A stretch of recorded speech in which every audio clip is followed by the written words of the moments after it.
Live from Citizen TV, this is the Monday Report with Trevor Ombija. Absolutely right. Thank you so much for staying with the Citizen TV. My name is Trevor Ombija and you're just in time for the Monday Report. This evening we're talking about some subject that has been somehow swept under the rug, but it is a serious situation.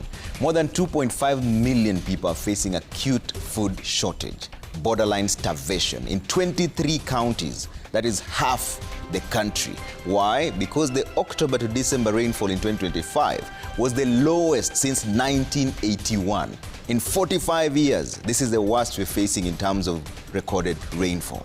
So how prepared are we in the different counties that are facing food shortage and facing drought? Geoffrey Ruku is the CS for Public Service, Human Capital Development and Special Programs. He'll be joining us this evening to speak about the intervention the government is putting in place.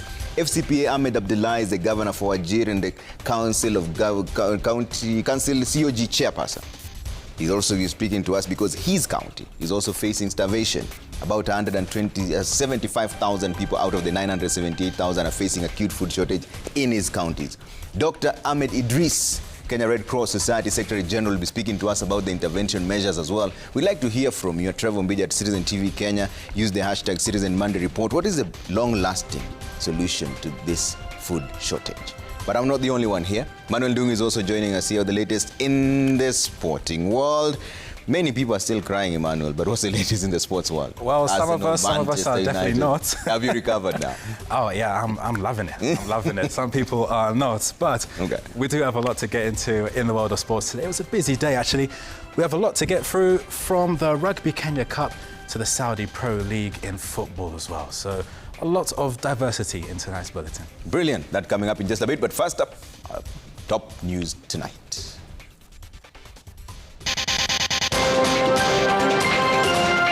It is evident that the goons who are throwing stones and carrying crude weapons were cooperating with the police in this attack. Bullets and tear gas at the altar. Uproar as Church KNCHR and political leaders condemn brutal tear gassing of worshippers at St. Peter's ACK Church in Othaya, Nyeri. What we have agreed with the leadership of ODM, that let us explore the option and the opportunity of having a coalition going into the next election. Edging towards a coalition deal. President Ruto leads UDA Governing Council in endorsing the planned UDA-ODM coalition talks.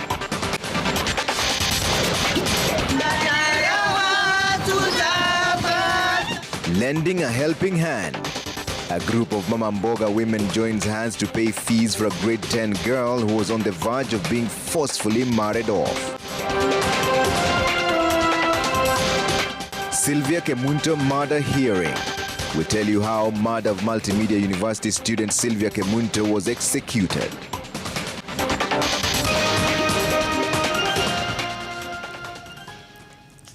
Thanks for tuning in. Our sign language interpreter tonight is Njoki Shege. We begin the bulletin with Sunday's attack on a church in Othaya, where church, human rights group and political class condemned the brutal tear gassing of worshippers at the St. Peter's ACK Church in Othaya, that's in Nyeri County. The groups are now demanding for the interdiction and prosecution of police officers involved.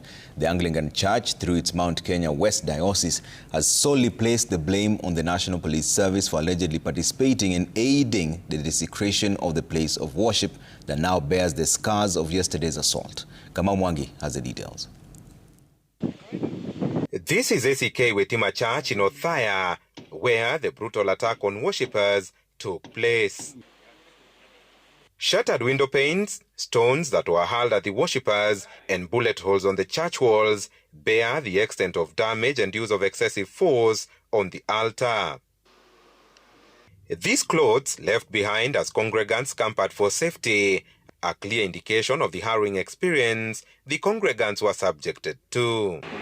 The house of prayer desecrated. The Anglican Church, through its Mount Kenya West Diocese, has accused the National Police Service of participating and facilitating the attack.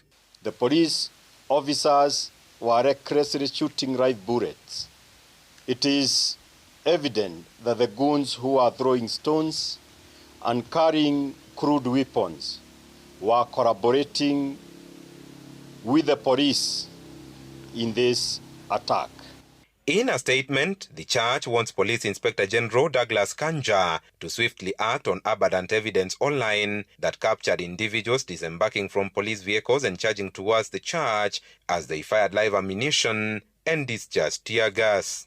The burning of vehicles and deflating of tires were done at the watch of the police who are present. This clearly portrays the misuse of the police service to achieve selfish gain. The incident has attracted widespread condemnation, with the National Council of Churches in Kenya calling for the interdiction and prosecution of police officers involved in these and previous assaults in churches. The Kenya National Commission on Human Rights, on its part, calling on the Independent Policing and Oversight Authority (IPOA) to weed out the rogue police officers as they sought a public apology from the Interior Ministry. The demands came even as Jubilee Deputy Party Leader Fred Matiang'i tagged the attack as state-sponsored. Huwezi kuwa na kitendo kama kile tuliona jana kule Othaya without county security team ya Nyeri kujua ni nini ilikuwa inafanyika, kwa sababu National Intelligence Service officers wako mpaka kwa sub-county. Kukiwa na kiongozi wa upinzani kama Mheshimiwa Gachagua anaenda kwa mkutano mahali 2-3 days mbele ya hiyo, wakuu wa usalama wa hiyo area wanajua. Kamau Mwangi, Citizen TV. The former Deputy President Rigathi Gachagua has been attacked more than 11 times in just a year since he was kicked out of office in October 2024, with over 90% of the incidents happening in churches. His violent attack yesterday at a church in Nyeri County adds to the long list of incidents where the DCP leader has been tear-gassed and his life threatened by individuals he believes to be state-sponsored militia. And as Emmanuel Toh now reports, the promises by the government security agencies to arrest culprits has been nothing but hot air, with no report of a single arrest 24 hours since the brazen incident yesterday. Sunday, January 25th, at the ACK Church in Witima, Othaya, Nyeri County, the former Deputy President Rigathi Gachagua is whisked away to safety after a tear gas canister is lobbed into the church by hooded men said to be police officers, disrupting a church service that was underway. Several police officers in civilian attire are captured walking around brandishing guns, others firing indiscriminately before disappearing into thin air under the cover of this cloud of orange gas. In a statement issued late on Sunday afternoon, the National Police Service said they had launched speed investigations into the incident. The vehicle's number are here, Kipchumba Murkomen. These police officers' images are circulating on social media. So what are you telling us? You have asked the IG to investigate. You cannot investigate yourself. 24 hours on, just like many other cases, there's no report of an arrest of the suspects, most of who were captured live on camera, engaging in the violence. About 2 weeks ago in Gatondo, South Kiambu County, the goons were at it again. A violent clash between rival youths, forcing the police to intervene, lobbing tear gas, with the faithful finding themselves yet again gasping for air under the cloud of tear gas.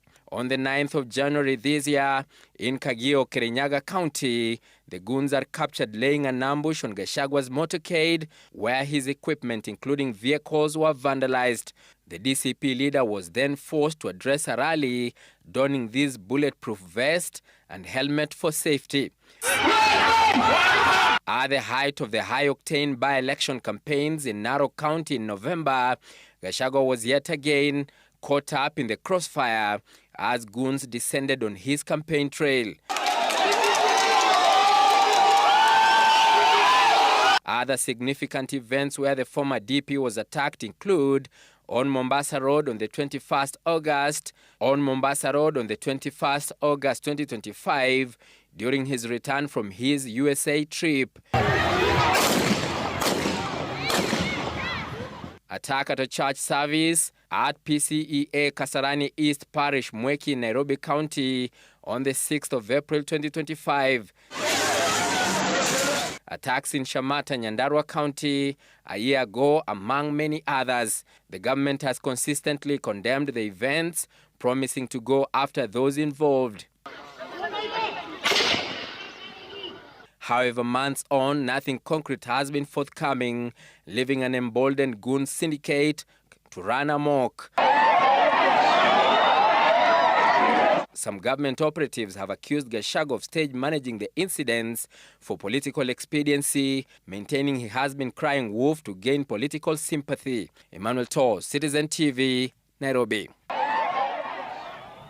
Now, tension remains high in Hulugo sub-county, that's in Garissa County, following a suspected terror attack that claimed the lives of a local chief and a primary school teacher.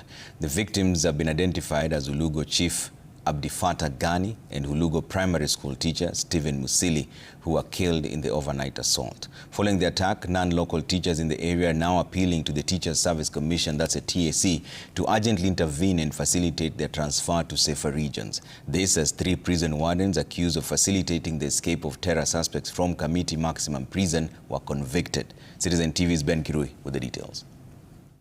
Images emerging from the night-time attack paint a grim picture of the horror that unfolded in Hulugo, Garissa County, culminating in the killings of area chief Abdifata Gani and Hulugo primary school teacher Stephen Musili in what authorities suspect was a terrorist attack. According to reports, the assailants first shot dead the chief before setting his vehicle ablaze. They later turned their guns on the teacher, fatally shooting him outside his home. The deadly incident has sparked fear and panic among teachers in the area, particularly non-local staff who say they now feel unsafe. I'm traumatized because my colleague, whom we were staying in the same plot with, the next room was attacked. They came to my house first and they realized that Mwalimu was not there. I think ni kama walikuwa wanamtarget yeye, because they came to my room, asked me a few questions and then proceeded to his room. Akamchatuliwa marisasi na akauliwa kinyama. Mpaka saa hii hatujapata ripoti yote. Mwalimu mwili wake umechukuliwa na hatujapewa hakikisho kwamba usalama wetu utalindwa maeneo haya. The teachers are calling for the immediate intervention of their employer, the Teachers Service Commission TSC, urging transfers to safer areas. We are not safe. TSC, please do something. Kwa sisi kama walimu ambao tunafunza maeneo haya tumesema hatuwezi rudi tena kufanya maeneo haya. Tunataka kushughulikiwa leo, na kama si leo sisi wenyewe tunachukua kwamba tutachukua hatua ambayo tunajua itatusaidia na inatufaa. Police have confirmed the incident, saying an operation has been launched to track down the attackers. In a related development, Akora has convicted 3 wardens from GK Kamiti Maximum Prison for aiding the escape of convicted terrorists. Following a successful prosecution by the Director of Public Prosecutions, the court found the officers guilty of neglect of duty and, in one case, organizing a meeting in support of a terrorist group. 2 wardens were fined 100,000 Kenya shillings each, while the third received heavier fines totaling 1 million Kenya shillings or faced prison terms in default. The court ruled that the escape was well planned and could not have occurred without insider assistance. Ben Kirui, Citizen TV, Nairobi. Now, President William Ruto has announced plans to deploy bursary allocation to counties in a move that seeks to fix the crisis of funding education of learners from vulnerable backgrounds across the country. Speaking during the UDA National Governing Council meeting on Monday, the head of state revealed that the national and county governments have finalized agreements that will allow the control of budget to disburse funds to the devolved units for the bursary program. This comes as Education Cabinet Secretary Julius Migos asked school principals across the country to utilize the 50% capitation released to schools to ensure that no learner is locked out of the grade 10 transition. Safin Achieng Ouma has the details. It was during the UDA National Governing Council meeting held at State House, Nairobi on Monday that President William Ruto made an announcement that unlocked the impasse that delayed the disbursement of bursary funds to needy learners across the country. We were in a meeting with the governors and the national government. there was a requirement that the national government, because it is a function of the national government, that we have an agreement with the county governments. Now it is for the Controller of Budget to release money for counties to be able to carry out the function of making sure that no child in Kenya is left behind or does not go to school. You will disburse bursaries. The president's announcement coming against the backdrop of a High Court ruling that barred counties from issuing new bursaries, citing constitutional limits on funding national government functions. The Controller of Budget had issued a circular that restricted county bursaries to pre-primary and vocational education, warning that any issuance outside those provisions oversteps the mandate of the national government. Ruto observed that although bursary disbursement is a mandate of the national government, an agreement with the county governments was vital to ensure effective rollout at the grassroots level. As the agreement between the national and county government has been concluded. His announcement coming a few days after he issued a directive to all principals not to send learners away due to lack of school fees and uniform as part of his commitment to ensure 100% transition. Speaking at the sidelines of a roundtable meeting on education financing held in Nairobi, Education Cabinet Secretary Julius Migos warned that tough action will be taken against any school principal who will defy the presidential directive. From today, data is being collected in the field. Should we find any principal who has returned a child home on the reason of them not having school fees or of them not having school uniform, action will be taken through the employer, the TSC, including dismissal from their jobs. Despite the tough talk, the directive has presented a nightmare for school heads who are now forced to take in learners without basic items like beddings and other personal effects without additional funds to cushion them. CS Ogamba urges principals to utilize the capitation funds disbursed at the start of the first term to bridge any temporary funding gaps for learners who are yet to pay school fees. The government has already released capitation to the schools. So if, for example, you have admitted 700 students and then you have 4 or 5 who have not paid fees or who do not have school uniforms, these 5 or 4 cannot make it impossible for you to run the school. So the principals need to support the directive of the government. The Ministry of Education has reported that so far 92% of learners have already reported to their respective senior schools, and the government will ensure that the remaining 8% will report by the end of the week. Safina Chengoma, Citizen TV. So a simple act of kindness by a group of Mama Mboga in Kisii has turned into a powerful story of hope, sacrifice and the unbreakable spirit of ordinary Kenyans. The women, some as old as 75 years, pulled their meager daily earnings and raised over 80,000 shillings to rescue a girl from Turkana County who was on the verge of being forcefully married just months after losing her father. Frida Luoi, who sat for her KJSEA at Kisii Primary, nearly lost hope of joining grade 10 before Mama Mbogas stepped in as parents. Crispin Otieno has more. It is a quiet Monday morning at Kisii Comprehensive School, but the calm is soon broken by an unusual visit. A group of women vegetable vendors from Marikiti Market walk into the school compound, carrying bags, bedding and shopping items. They have come with one purpose: to stand in for a parent. The beneficiary, Frida Luoi, a 15-year-old girl from Turkana who scored 56 points in her KJSEA examinations. Luoi is an orphan. Her life took a sudden sharp turn after the death of her father, a well-known vendor in Kisii town. Back home in Turkana, a forced marriage was in the works. Dressed in their market regalia, the women present Frida's shopping to the school administration to ensure that this child will stay in school. So nashukuru nyinyi wafanyabiashara, ni wamama ambao wanauza hapa mboga hapa town, mama mboga wanauza nyanya, kitunguu, wamechanganya kidogo. Na leo tuko na furaha kwa sababu wamekuja na box na mattress ambao na mahitaji yale ambao yalikuwa kwa barua ili mtoto asome. Moments later, the women set off on foot, walking to Nyanchwa Girls High School.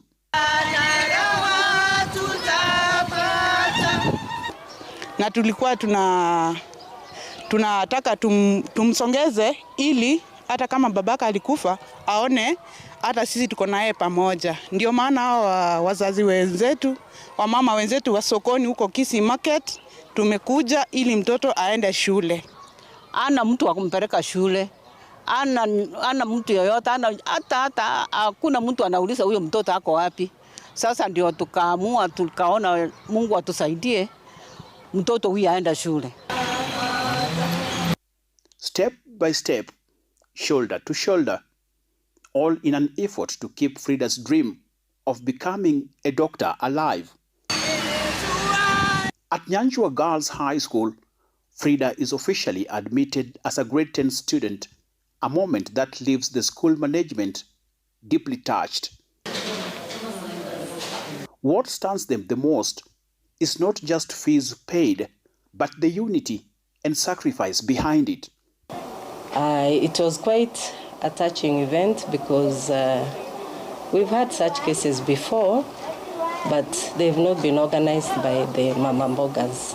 Even as admission continues, the Mama Mboga refused to slow down. They dug deeper into their pockets, raising more funds for Frida's personal needs, determined that poverty would not humiliate a girl they had now called their own. Satisfied with today's success, they would then rush to their respective stalls.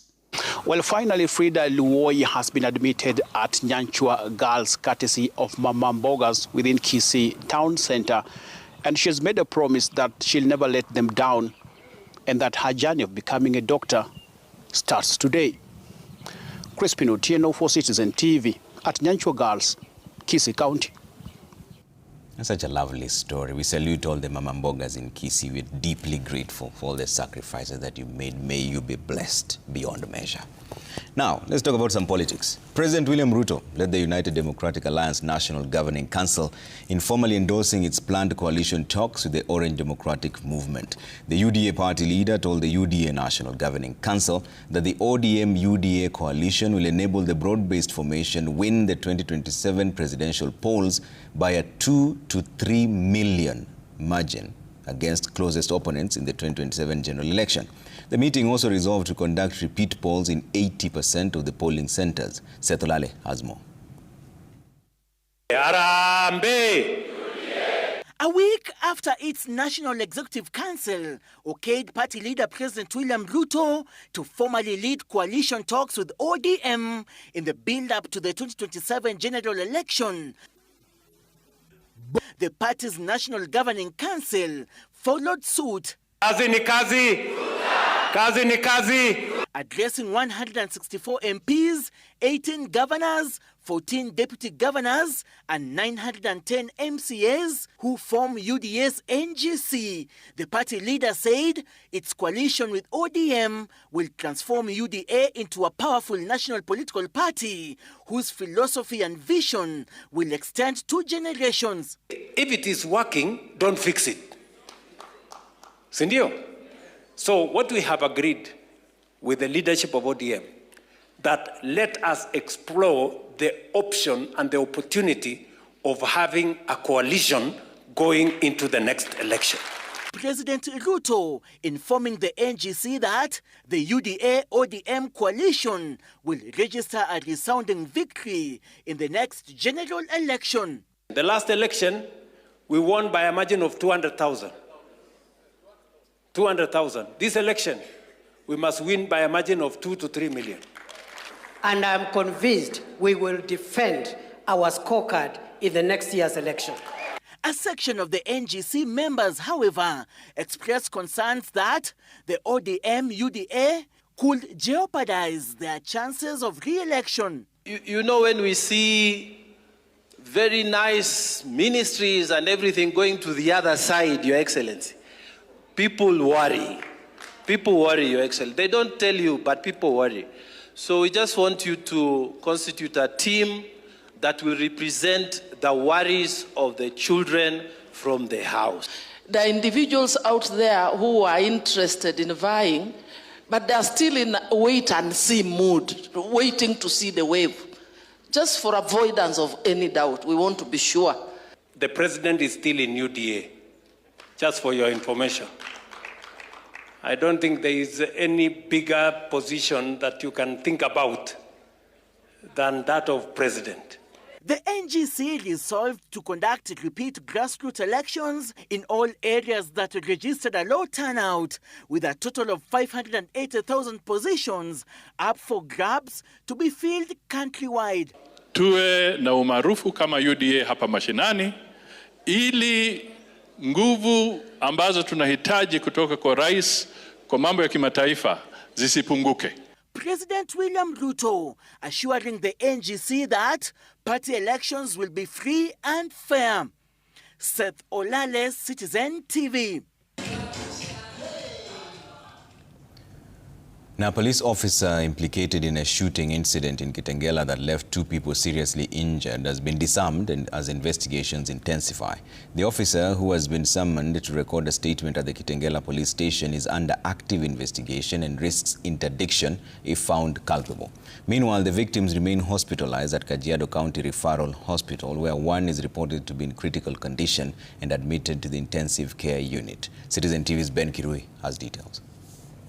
A day after a shooting incident at a popular entertainment joint in Kitengela, Kajiado County, a senior directorate of criminal investigations officer implicated in the incident has been disarmed and ordered to record a statement at Kitengela police station.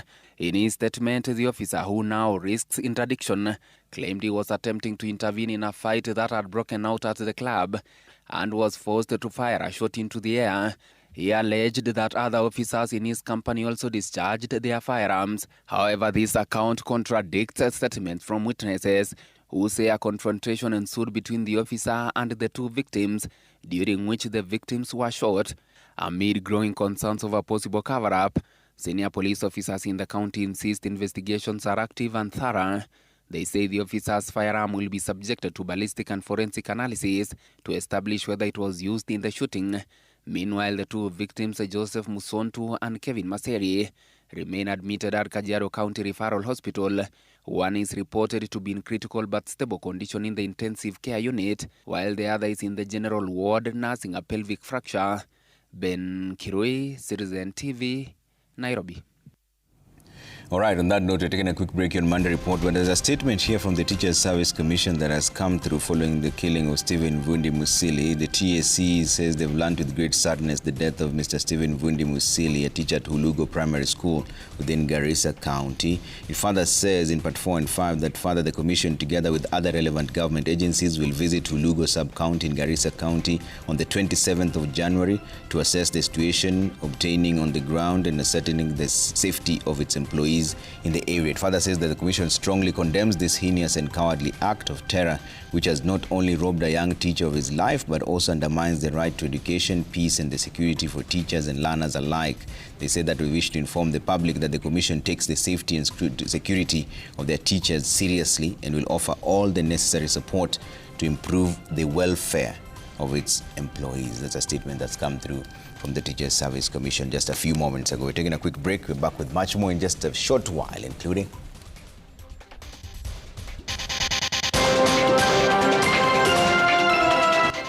coming up on the final part of our investigative series, Donkey Beef, we tell you how well-connected cartels are facilitating illegal donkey meat trade.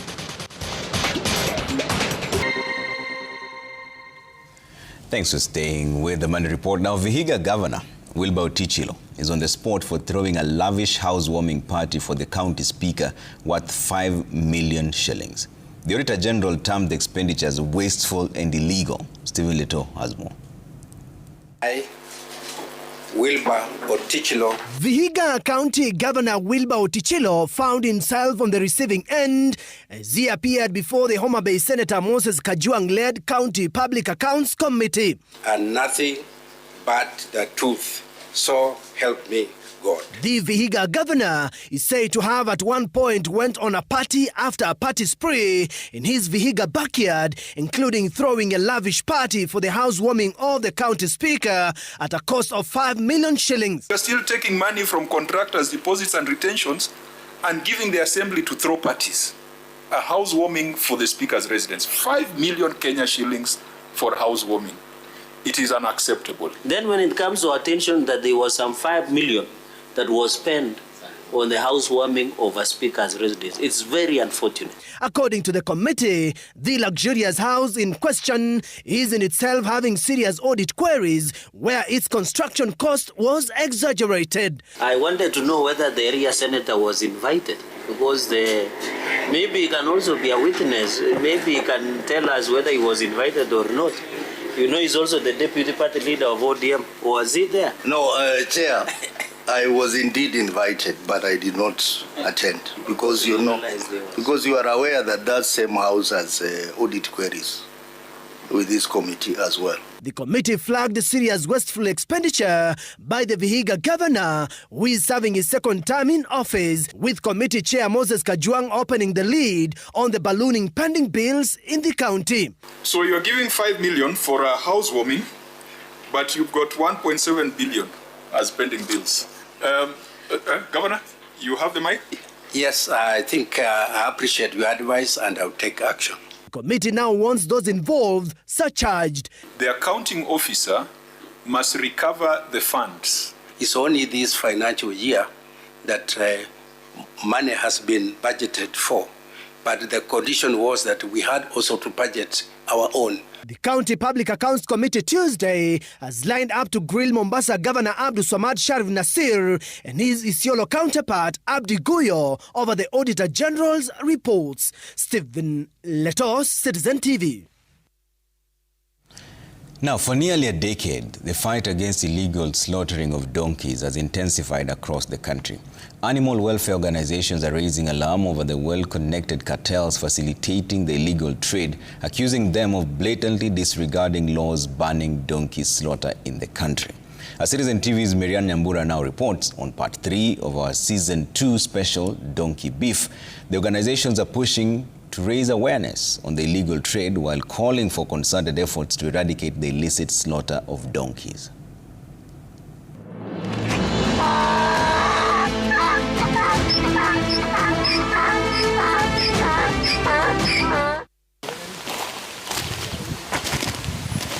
According to a report by the Kenya National Bureau of Statistics, the total donkey population in Kenya stood at approximately 1.9 million in 2019. But the number has significantly reduced to less than 500,000 in 2024. In 2017, the government authorized 4 slaughterhouses to conduct the trade. But by 2020, that decision was quickly revoked due to declining numbers. That reality led to a nationwide ban on donkey slaughter for skin trade. Despite the closure of the licensed slaughterhouses, the illegal trade continues. Dr. Raphael Kinoti, the regional director, Brook East Africa, warns that donkeys are under constant threat. CALRO did their research in 2019 and they told us that if we did not stop the slaughter of the donkeys the same year, by 2024 we would be slaughtering our last donkey in Kenya. The fight to save donkeys is far from over. Security officers continue to battle cartels behind a trade that threatens livelihoods, public health, and the very survival of Kenya's donkeys.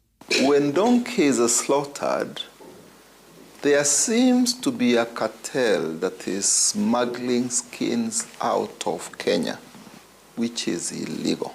There is something that is happening on our roads that lorries transporting these skins all the way from Turkana, all the way from Kidioko in Machakos, are passing our roads into the port of Mombasa. There is something wrong happening in the port of Mombasa. Some of the hotspots are Turkana, Kajiado, Kiambu, Machakos, Kitui, Embu, Kirinyaga, Isiolo, and Marsabit counties. In response, NGOs like Brook East Africa have established rehabilitation centers. where rescued donkeys are kept. The single greatest challenge that we have is in our courts. When a case of someone who was illegally transporting donkey meat or any other illegal meat comes to a court, that case needs to be taken seriously. In most of our courts, actually, we are seeing those cases being thrown through the window.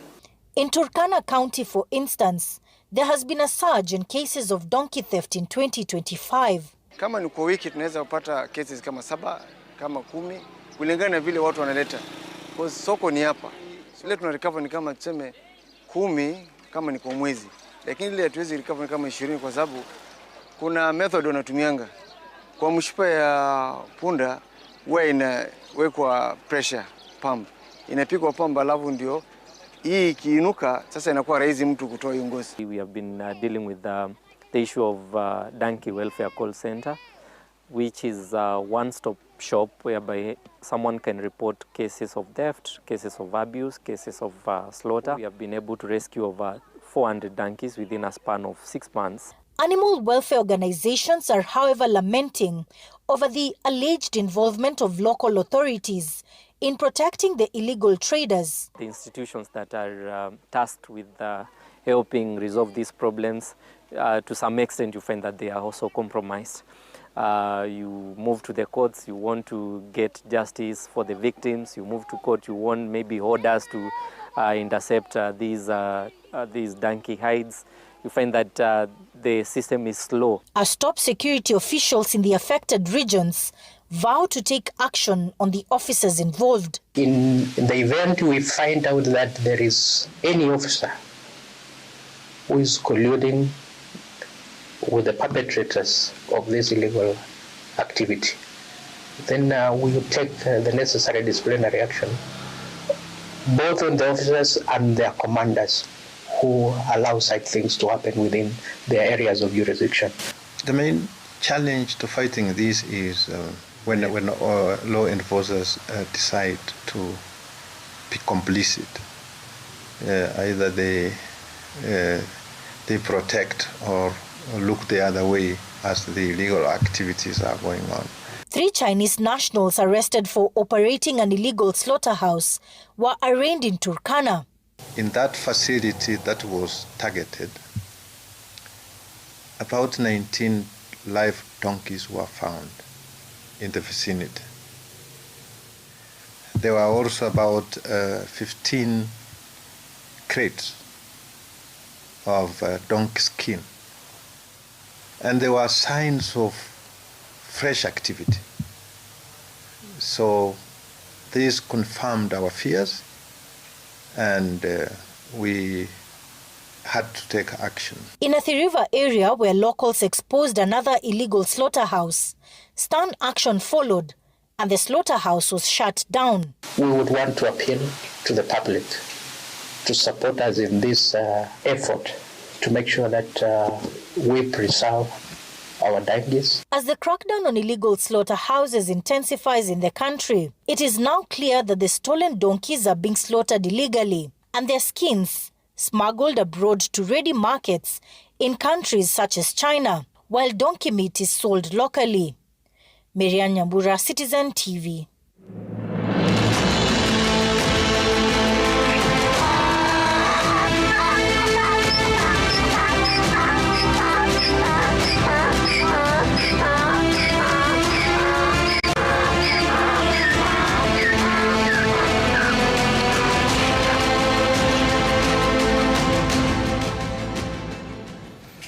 All right, that marks the end of a special series, Donkey Beef, but you can catch up with it online as well and just to see all the 3-part series. But for now, let's move on to a different conversation here. The murder trial of Multimedia University student Sylvia Kemunto, who was killed in 2025, kicked off proper on Monday with 8 witnesses testifying at the Kibera Law Courts.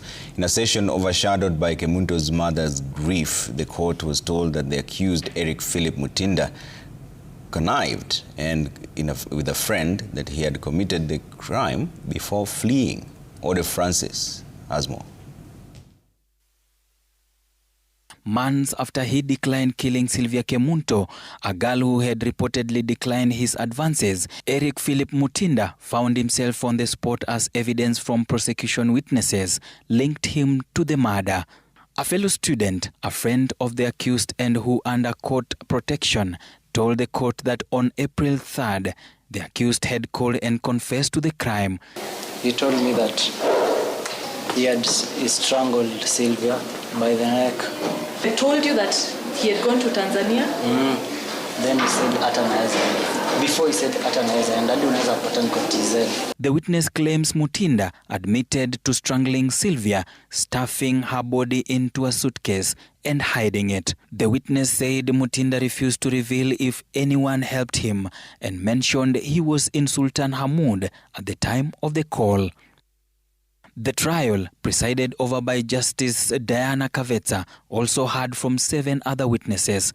Sylvia's mother was the first to testify, breaking down in tears as she recalled her daughter's disappearance. Let her go out here. Toka na yeye kidogo, urudi.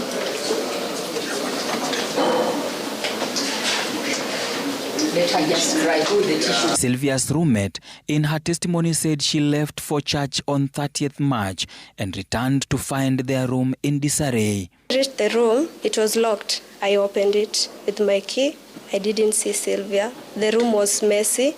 Buckets of soaked clothes were scattered on the floor. Her bed was messy. Buckets with soaked clothes. Other student testified to seeing Mutinda struggling to carry a green suitcase down the stairs. That same day, she described it was heavy, like he was carrying something inside. That evening, she accompanied Sylvia's roommate to identify the body, recognized by her clothing.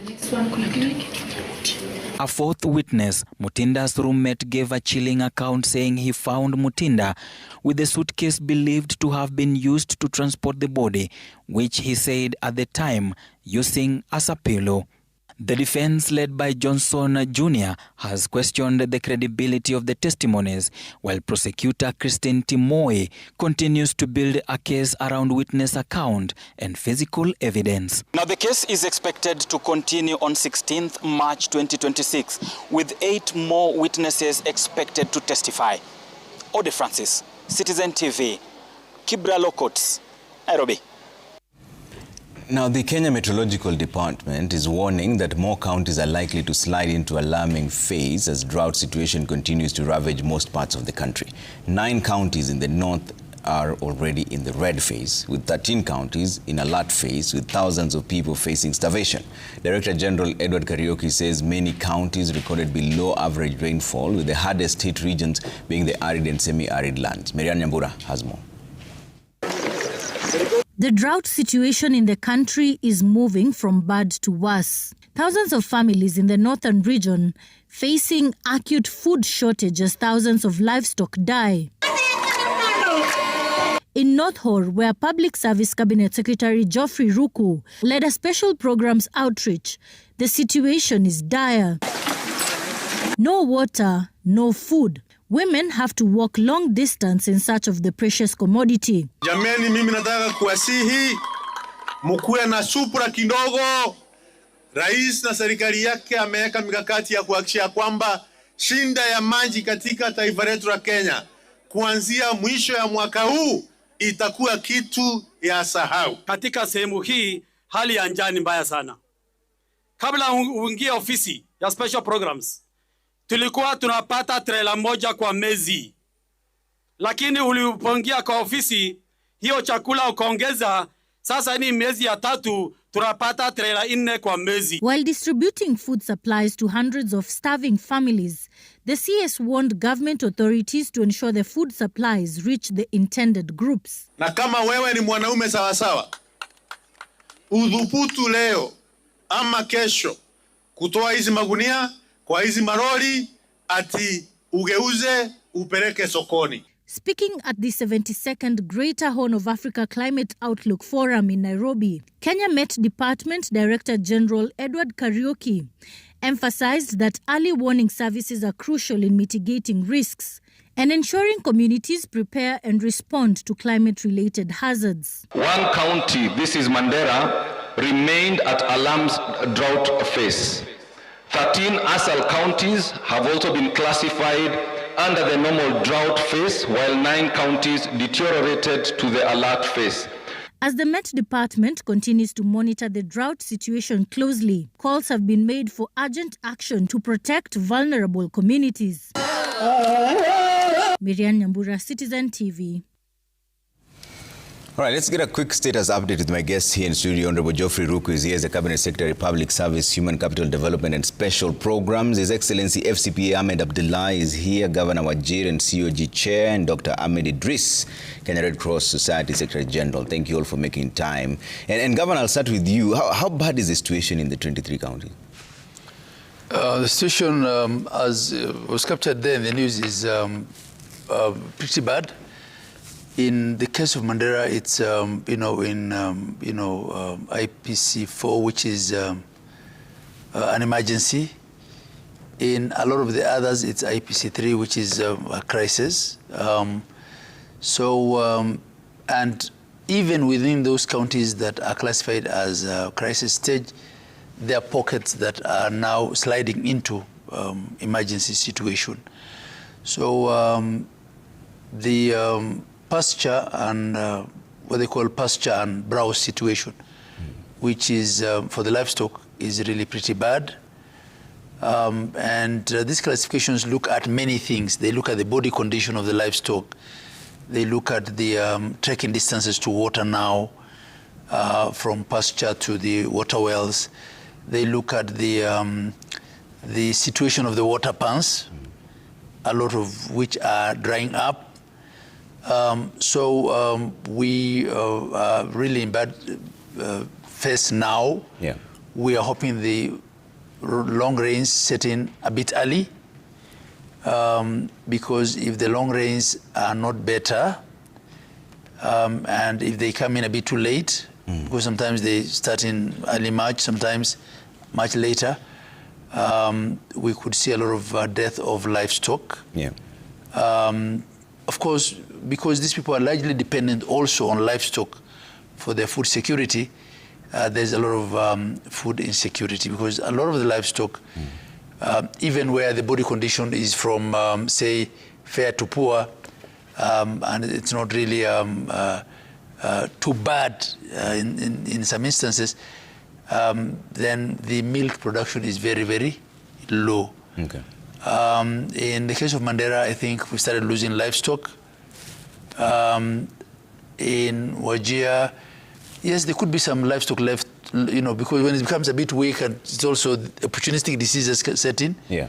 But we haven't really had a mass loss of livestock over the drought as of now. Okay. And the same case with a lot of the other, IPC3 counties, the crisis counties. Okay.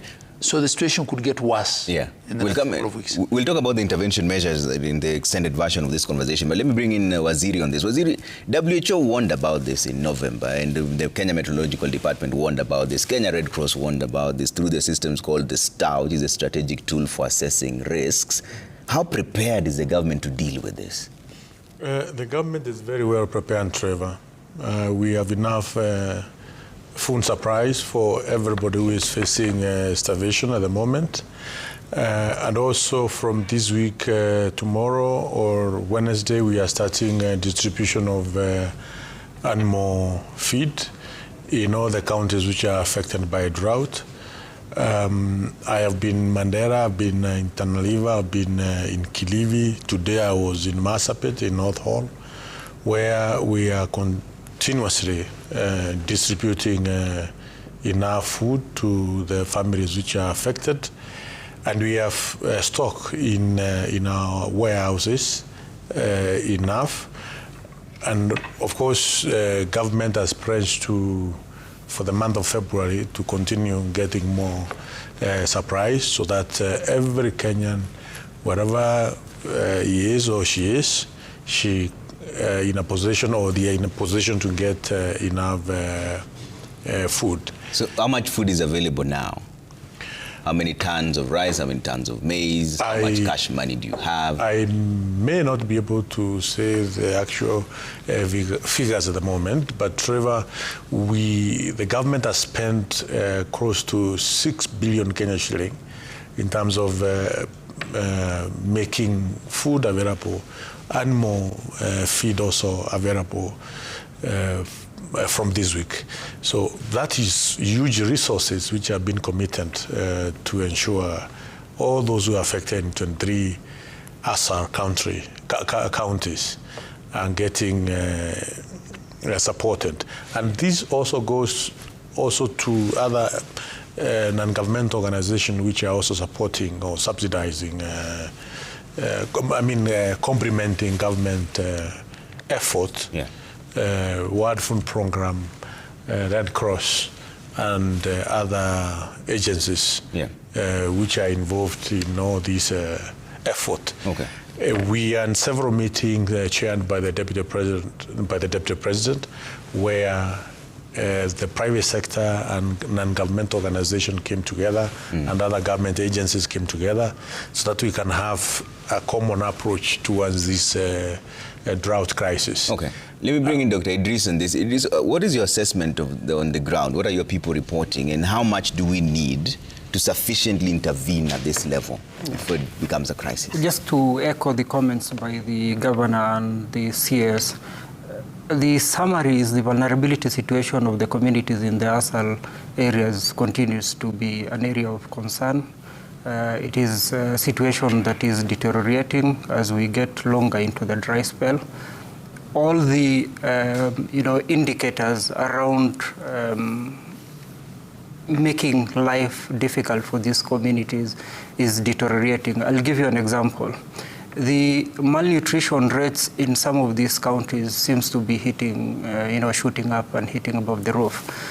Just in one county, Turkana, in one sub-county, Loima, we have rates as high as 53% in malnutrition in the most recent assessment. So we are concerned. I think as the government, the CS said, all agencies are concerned about the situation. It is all hands on deck now to prevent further deterioration of the situation. How do you deal with this 2.5 million people facing starvation, and how do you decide who gets what at what point? Because even the crisis level that the governor was talking about, it hits different in different counties, and it gets worse also at the same time. Yeah, true. One, it hits different in different counties, and within one county it also has variations. Give you an example, Baringo, the wider Baringo, the situation is not classified as a crisis, but one sub-county, Tiati, we have malnutrition rates going up to 40%. So when it comes to targeting the affected population, it has to be a meticulous process that puts the needs of the communities first. We use certain tools that are deployed and applied jointly between government and non-government entities to arrive at the conclusion of who are the most affected from a geographical area, and within a geographical area who are the most affected at household level. It factors in a number of things, including the general income situation of those particular households. So we start ordinarily with the most affected, coming down to the least affected. Yeah. So choices have to be made in the context of scarce resources.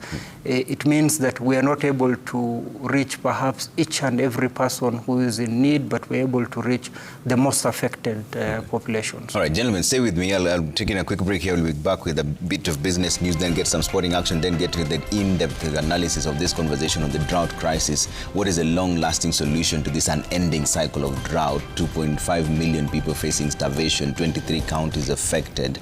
The short rains between October and December failed. The worst we've seen since 1981, 45 years down the line. We're dealing with it now. We'll talk about the long-lasting solution in just a bit, but also stay with us. We're taking a quick break. We're back with some business news and then some sporting action. See you in a bit.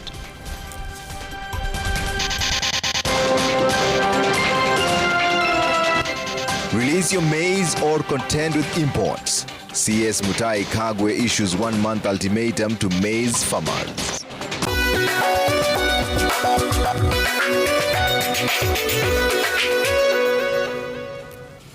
Thanks for staying with the Money Report. Time now for some business news. The Cabinet Secretary for Agriculture and Livestock Development, Mutahi Kagwe, has issued a one-month ultimatum to maize hoarders to release their maize to the market within 30 days or risk being priced out by cheap imports. He warns that failure to do so will compel the government to allow duty-free maize imports to stabilize maize flour prices. Jimmy Mbogo has more. The government has set aside 1.7 billion shillings to buy maize from Kenyan farmers at a cost of 4,000 shillings per 90-kilogram bag. According to Agriculture CS Mutahi Kagwe, the government's first option remains purchasing maize from local farmers. But he has, however, warned farmers against hoarding the product, warning that failure to release maize will compel the government to allow duty-free maize importation to stabilize the price of maize flour in the country. Somebody somewhere is keeping maize, anagojea asikie drought imeenda baya zaidi, ndio pengine bei iende hapo juu kidogo. But we can't take that risk as a country. I would like to appeal to those people who are holding maize, farmers who are keeping maize, to bring maize to us in the next 30 days. After 1 month, if we don't have enough strategic reserves for the country, we will then move to the next stage, which is importing duty-free maize. The CS who spoke at Sagana National Cereals and Produce Board (NCPB) noted that the government intends to take up over 1.7 million bags with a long-term goal of 4 million bags, which is set to boost the strategic grain reserve. So far, only 186,000 bags have been delivered, a shortfall that Kagwe has attributed to hoarding and speculative behavior as drought conditions begin to emerge in parts of the country. Tumefungua stores, tumesema maize iletwe, mahindi iletwe. Na wajua, as a nation, ni lazima tuwe na kitu tunaita strategic reserves. Ni lazima tuwe na mahindi ambayo inaweza kututosha katika Kenya kukiwa na shida. Like now we are expecting a drought. So we must be ready as a country. To reduce post-harvest losses and address quality concerns, CS Kagwe said the government is rationalizing the development of more than 60 mobile and immobile maize dryers. The ministry is also working with the National Treasury, the World Bank and commercial banks to implement an instant payment system that will ensure agro-dealers are paid immediately upon voucher redemption. Jimmy Mbogo, Citizen TV, Nairobi. Now, after years of chronic congestion at the port of Mombasa, an issue that has repeatedly disrupted trade and driven up the cost of goods, the government is rolling out what it says are far-reaching reforms to ease pressure at Kenya's busiest gateway. The move comes amid sustained complaints from importers, exporters and clearing agents warning that delays at the port were undermining Kenya's competitiveness as a regional logistics hub. Here now is Jasmine Wamboi with the details of that story. The Port of Mombasa has for a long time struggled with delays, crowded yards and slow movement of goods. These challenges have often been blamed on a combination of manual processes, limited rail evacuation capacity and poor coordination among agencies. Industry players have repeatedly called for long-term structural solutions, arguing that congestion at Kilindini raises logistic costs and slows the movement of essential goods into the country and across the wider East African region. Now, both the Kenya Revenue Authority and the Kenya Ports Authority say they are shifting from piecemeal fixes to a coordinated, technology-driven approach. As an immediate measure, authorities will start removing cargo that has stayed at the port for more than 21 days and is due for auction or destruction. The cargo will be moved to container freight stations to create space and allow smoother operations. To avoid similar congestion in the future, KRA will expand pre-arrival cargo processing so that low-risk and bulk goods can be cleared before ships arrive, cutting waiting time at the port. And the government will also address long-standing shortages of cargo trucking seals by allowing multiple suppliers. At the same time, the Kenya Railways will deploy more wagons on the standard gauge railway to move cargo faster to inland depots and reduce pressure on roads around the port. In addition, some transshipment cargo will be diverted to Lamu Port to ease congestion in Mombasa, and new rules will be introduced to improve the handling of empty containers. All these reforms are set to take place immediately. Jasmine Wamboi, Citizen TV. Now, 2026 is shaping up to be a decisive year for Kenya's pension funds. Trustees are being urged to shift focus from policy changes to action as new rules, tax incentives and contribution models begin to take effect. Dennis Otieno has the details.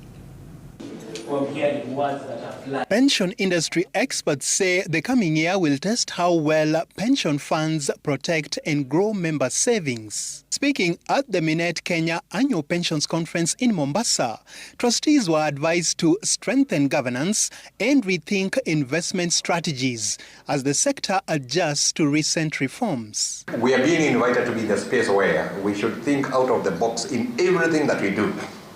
We should realign the way we have structured the retirement benefits industry and allow for more flexibility, versatility, and with that, we should have growth. While pension coverage has improved slightly, growth remains uncertain due to slow formal employment and fewer new contributors. Industry leaders warned that many pension funds are still too reliant on government bonds, leaving savings exposed to inflation and interest rate changes. Trustees were encouraged to diversify investments to protect long-term returns. So we want to change the sector. We want to have these kind of discussions so that we can come up with products within the pension sector that members can actually be allowed to assess benefits, whether it is for mortgage, whether it is for projects that they have, maybe in a phased manner. A certain percentage would be workable, say 30, 40% of their total saving. The full rollout of the NSSF Act, which introduced salary-based contributions matched by employers, is also expected to significantly affect retirement savings going forward. If you look at when we started contributing from February of 2023, the thing is, the industry has grown, contributions have grown. In fact, as at today, we are talking of an industry of 2.5 trillion shillings. Dennis Otieno, Citizen TV.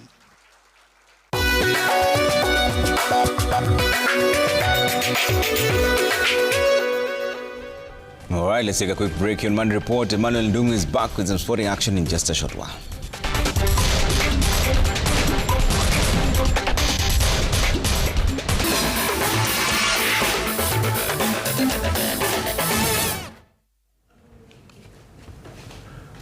Welcome back. My name is Emmanuel Ndungu. Let's get into the sports news now.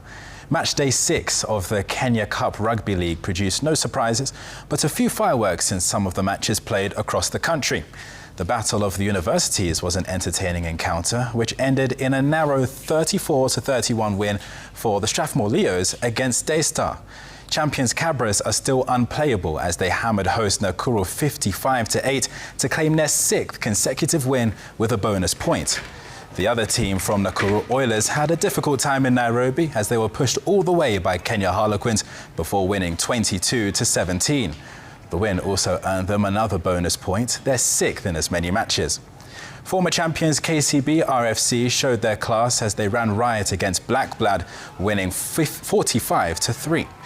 Cabras lead the standings with 30 points, same as Oilers, who have scored almost 100 points less than Cabras. KCB sit third with 29 points, having won all 6 games, earning 5 bonus points.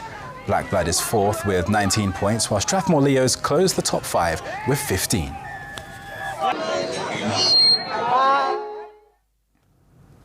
Moving on, confidence is building up in the national under-20 women's football team, the Rising Starlets, ahead of their World Cup qualifier against Tanzania on the 7th of February.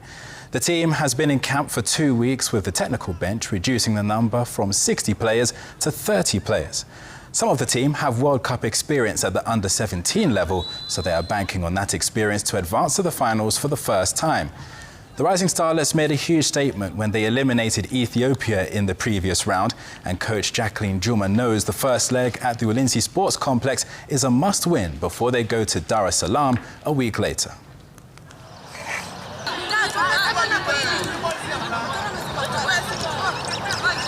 Niko prepared, niko physically, niko best. Juu zoezi tumekuwa tukipewa iko juu vile inafaa. Kitu niko sure, tuko na teamwork, tuko na unity, tuko na courage, kocha wanaoka on mental strength zetu, na niko sure tukicheza na Tanzania tutashinda game zetu, na tuko ready to qualify for World Cup to make our country proud. All the best to the team. But in more sports, 1500-meter world and Olympic champion Faith Kipyegon has embarked on a new challenge to improve her community in Keringet, Nakuru County.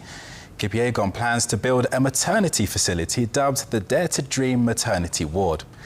The groundbreaking has been done at the construction and is set to begin soon. Kipyegon is embarking on this project as the area lacks a proper maternity hospital, forcing women to travel long distances for safe delivery. The hospital will be funded by Kipyegon's shoe partner Nike as a legacy project following her Breaking 4 attempt in June 2025, where she attempted to become the first woman to run the mile in under 4 minutes. The ceremony had different activities, including a kids' cross-country race, which attracted more than 1,000 children. Let's have a look.